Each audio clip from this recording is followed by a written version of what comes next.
इस खबर के सह प्रायोजक है paradise collection and suit store, railway station road, Lalitpur.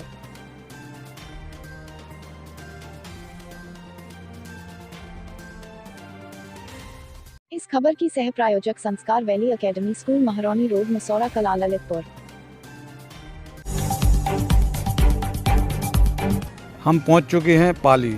हम क्षेत्राधिकारी जो पाली हमारे हैं पांडे साहब, उनके हम आवास पर हैं।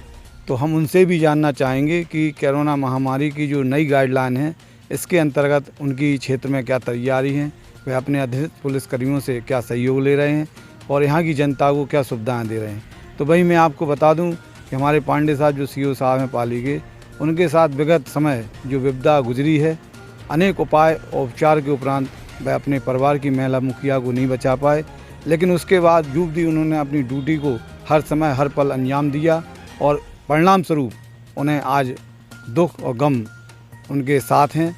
लेकिन वह अपनी भारतीय संस्कृति और राष्ट्र के प्रति समर्पित हैं और अपनी ड्यूटी को अंजाम दे रहे हैं। तो हम बात करना चाहेंगे क्षेत्राधिकारी हमारे पाली के श्री पांडे जी से कि उनके क्षेत्र की क्या तैयारी है।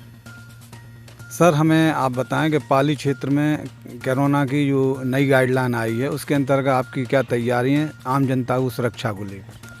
जैसे उच्चाधिकारियों का जो भी आदेश हुआ है, डीजी, लाइन ऑर्डर, कमिश्नर साहब आदि जो भी आदेश आते हैं, उसको हमारा काम है कि उसका अवलोकन करके गहनता से और अपने तीनों सर्किल के तीनों थानों में उसका चलाना है उसको। तो सभी हर जगह हमने बता दिया है सभी दरोगाओं को कि ज़्यादा से ज़्यादा क्षेत्र में जागरूकता फैलाएं। और जो समय निर्धारित हुआ है, अब तो सुबह 7 बजे से लेकर 9 बजे तक है और शनिवार को और संडे को बंदी है। तो लॉकडाउन का पूरा पालन करें। साथ ही साथ सबसे मेन चीज़ है जनता को जागरूक करें। जहाँ भी जाए, चाहे कस्बा प्रभारी हो, चाहे क्षेत्र प्रभारी हो, चाहे सो साहब स्वयं हो, या जहाँ हम जा रहे हैं हम भी वही करेंगे कि जनता को जागरूक करें। क्योंकि मैं तो पूरा खो चुका हूँ अपना परिवार, और इसलिए इस महामारी से हमको हर तरह से निपटना है। सभी मास्क लगाएं, सोशल डिस्टेंसिंग करें, साथ ही साथ इससे बचें और गर्म पानी का सेवन करें, भीड़ ना लगाएं, एक जगह कभी भी एकजुट ना हो।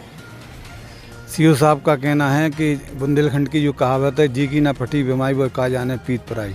साहब का कहना है मेरे साथ बीता है, मैंने उन पलों को जिया है, जूझा है और जी कर और जूझ कर हमने जो उपलब्धि पाने के लिए अपना पूरा तन मन धन लगाया था, तो उपलब्धि तो नहीं मिली, उन्हें गम मिला। और हमारे उनके परिवार की उनकी धर्मपत्नी महिला मुखिया का विगत 11 मई को निधन हो गया था। मैं आपको बता दूं, इस कोरोना महामारी में इस जनपद में ऐसे बहुत से अधिकारी हैं, ऐसे बहुत से राजनीतिक हैं, पत्रकार हैं, व्यापारी हैं, जिन्होंने अपनों को खोया है। वो अपने के खोने का गम बटोर कर अपनी ड्यूटी को अंजाम दे रहे हैं। उसी में हमारे पाली के सीओ साहब हैं पांडे साहब, जिन्होंने अपने परिवार के उस व्यक्ति को खोया है जो ममता मई माँ कहलाती है, बच्चों की माँ। आपके 3 बच्चे हैं जो अपनी पढ़ाई कर रहे हैं और आपका परिवार पूरा पॉजिटिव हुआ था। आपसे मिली जानकारी के अनुसार आप ऐसे समय ड्यूटी दे रहे थे जिस समय ग्राम प्रधानों के चुनाव चल रहे थे। आपका शासनादेश का जो गाइडलाइन थी, आपके अधिकारियों का जो आदेश था, उस आदेश को भली भांति उन्होंने निर्वहन किया, ड्यूटी को अंजाम दिया और कब उनका परिवार पॉजिटिव हो गया उन्हें ही पता नहीं पड़ा। और वह अपनी ड्यूटी को अंजाम देते देते परिवार की ड्यूटी में लग गए और ललितपुर से लेकर कानपुर तक की उन्होंने यात्रा की। और इस यात्रा में उन्होंने अपनी बेटी को ठीक किया, खुद को ठीक किया, लेकिन उपचार के दौरान वह अपनी पत्नी को खो बैठी। वह आज गमगीन है और परेशान है। और इस परेशानी गमगीन के होने के बाद भी कोरोना महामारी की तीसरी गाइडलाइन के अंतर्गत या तीसरी लहर आने वाली, उसके अंतर्गत वह लोगों को जागरूक कर रहे हैं कि टीकाकरण के प्रति जुड़ें और सोशल डिस्टेंस का पालन करें, मास्क लगाएं, सैनिटाइज करें समय समय पर और भीड़ वाले इलाके से बचें।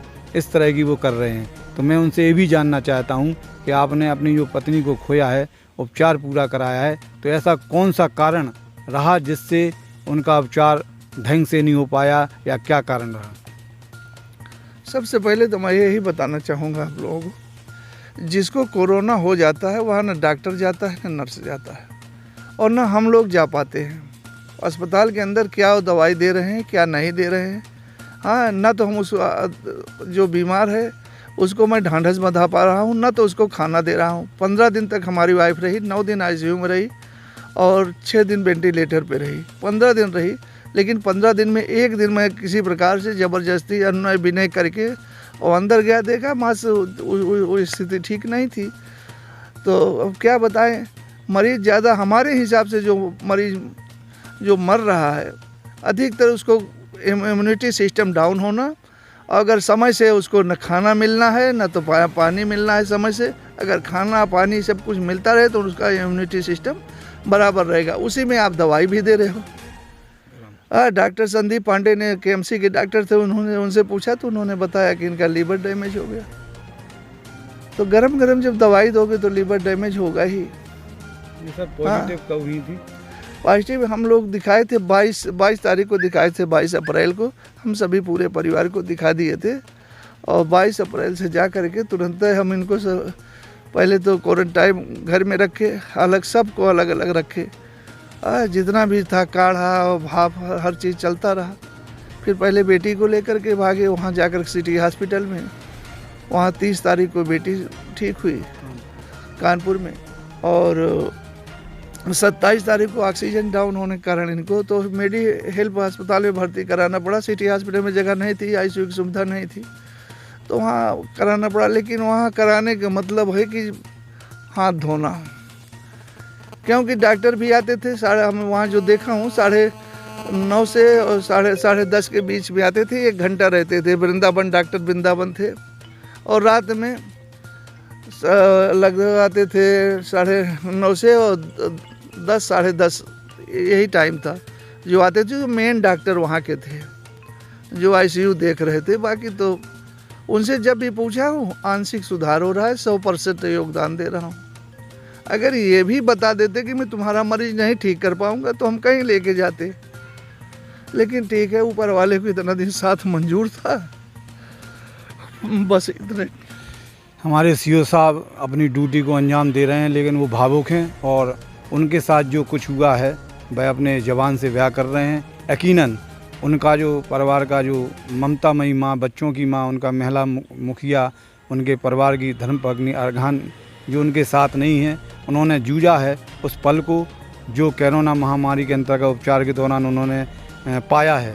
वह ये संदेश देना चाहते हैं सभी चिकित्सकों से और सभी उन लोगों से कि कोई भी मरीज़ अगर आपके पास आता है तो उसकी देखरेख, उपचार, खाना से, उपचार से, दवाइयों से, इंजेक्शनों से, जो भी उपचार होती हैं, जीवन रक्षक दवाइयाँ होती हैं, समय समय पर उन्हें दें, क्योंकि मरीज़ और मरीज़ का परिवार आपके भरोसे होता है और आप मरीज़ को क्या कर रहे हैं, क्या नहीं कर रहे हैं, ऐसे माहौल में मरीज़ का परिवार नहीं देख सकता है, सिर्फ आप ही सब कुछ देख सकते हैं।